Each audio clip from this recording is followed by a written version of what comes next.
Right,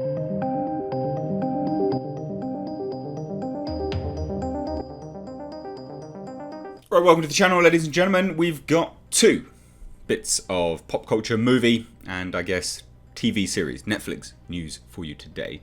As you can see on the screen, we'll be taking a look at the Master of the Universe Revelation. This is the Kevin Smith series, which will be featured on Netflix. Not to be mistaken for the sort of 3D animated kids one. This is supposed to be a little bit more serious. But first, we're going to touch on this. Now, this is quite big news, I think. I think this is huge news. Dune, however you say it. We've got a graphic novel and a prequel series. House Atreides, comic adaptation in the works. Now, this is amazing.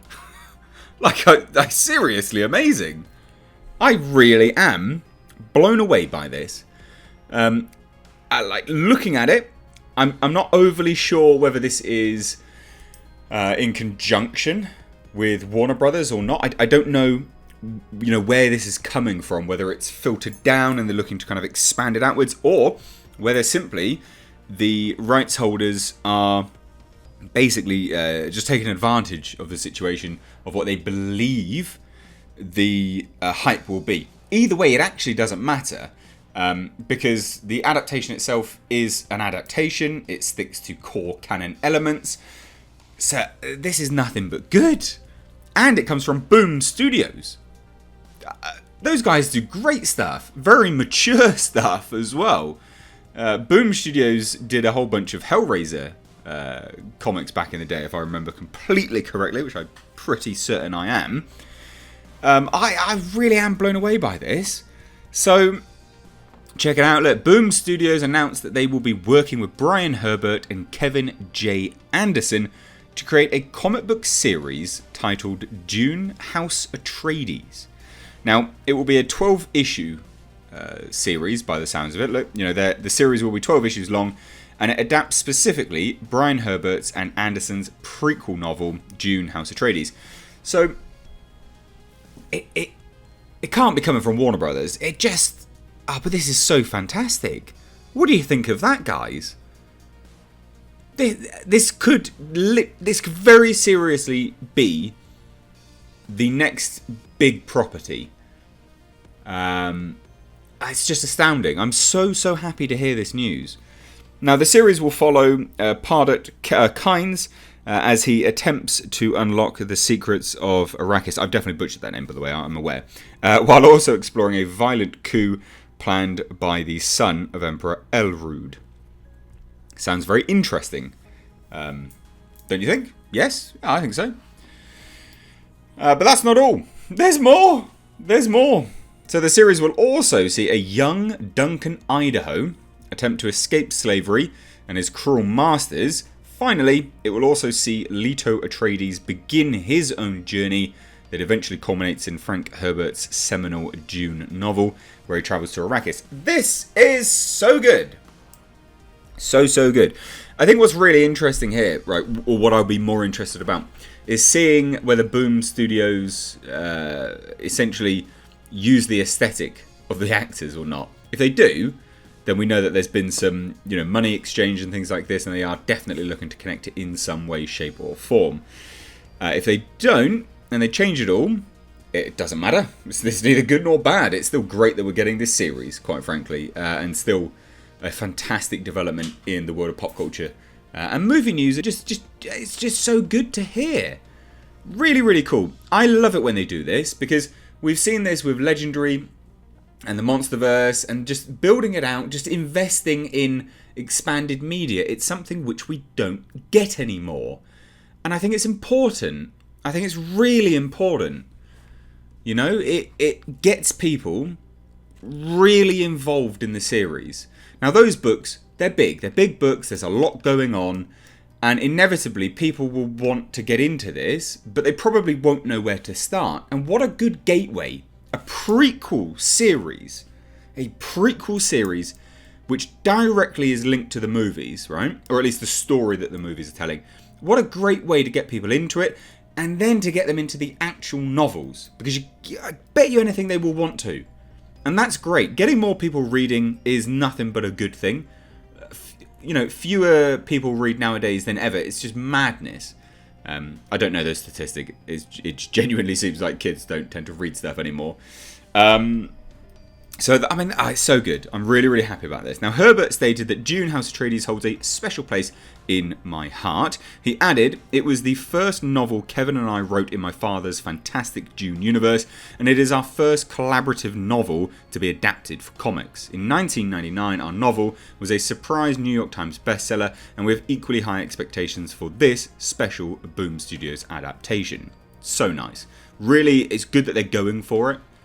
That they've got confidence behind it. Obviously, naturally they would, but it's still nice to see. Anderson added, it's been more than 20 years since Brian and I published House Atreides, the first of our new novels set in Frank Herbert's Dune universe. We loved exploring all the possibilities Frank created for us, and those books introduced a whole new audience to Dune. Now, in adapting House Atreides into a vibrant graphic format, it's like rediscovering the story and the world all over again. So much of the novel is visually driven, the union of comics and House Atreides is a natural. And I tell you what I like about this, guys. It doesn't scream PR spin. It's clearly two dudes that liked what they made. Obviously, they made it. And they're happy that it's being made into a comic. That's what it says to me. Could be wrong, but that's what it says to me. Now, this 12-issue series from Boom Studios is being created in collaboration with Herbert Properties LLC and Abrams Comics Art. Abrams Comic Arts is also adapting Frank Herbert's Dune novel into graphic novel format. Again, awesome. That's cool. So whether these people that have the gateway into the series with the graphic novel choose to go on to the novels, they can, or they can stay and do a Dune graphic novel as well. Really cool. It will be released in 3 parts. Those 3 graphic novels will be illustrated by Raoul Allen and Patricia Martin, with covers from Bill, not going to say that, and the graphic novel script is written by Frank Herbert and Kevin J. Anderson. The first Dune graphic novel is expected to be released on October 27th, 2020, and is priced $24.99. Quite reasonable, I guess, depending on how large it is. I think this is so good. What do you think of this? What do you think of this? Let me know down below. I love it. I think this is epic. I'm all about this. I really, really am. I think this is fantastic news. But I'd love to hear your thoughts. Please do let me know down below. Before we get on to the Masters of the Universe news, guys, I did a video earlier, an update on Blackfields. I revealed some concept art. Blackfields is my original short horror fantasy film. If you want to see more, I've linked the video above, and also there is the GoFundMe link down below. I'm doing a massive giveaway for anyone that donates $5 or more to the GoFundMe to get this film made. But anyway, let's check out Masters of the Universe. Now, this is just interesting. We've not heard much about this for a while, but things are starting to move a little bit. And this report states that last month, Kevin Smith provided an update on the upcoming Netflix original anime series, Masters of the Universe Revelation. According to the series showrunner, production has continued despite lockdown on account of the coronavirus pandemic. I saw that news, didn't think there was much worth reporting on it because it's just, hey, we're still working on it, basically. Good and bad. While Smith serves as showrunner, the voice cast includes Mark Hamill, Lena Headey, Chris Wood, Sarah Michelle Gellar. Huge voice cast. Really, really, really good. Now, more recently, the aforementioned update on Master of the Universe Revelation, Smith spoke a bit via Tornado, I think, about the series' art style, as well as how the character designs compare to those of the original series, because this is said to be a continuation, so that's an interesting thing to ask, isn't it? Powerhouse Animation absolutely killed it. This artwork is amazing. The design work that Powerhouse has done, absolutely spellbinding. He would kind of say that, but it's nice to see some positivity. It's in the style of an anime, what Netflix calls an anime original, but looks exactly like our classic characters. Nobody's been redesigned to where you're, oh, that's the 2020 version. They all look like they're supposed to, and the story functions as essentially the next episode when the 1980s original animated series stopped. We begin where they ended, the same tone like that, and then our tone shifts as something cataclysmic happens. That's where our modern story kicks in. Even then, it's not like everything you know about He-Man is wrong. We're going to upend the universe. So that's cool. They're sticking true to everything that they know or that we know. I love the sound of all of this. I'm so game for all of this. What do you think?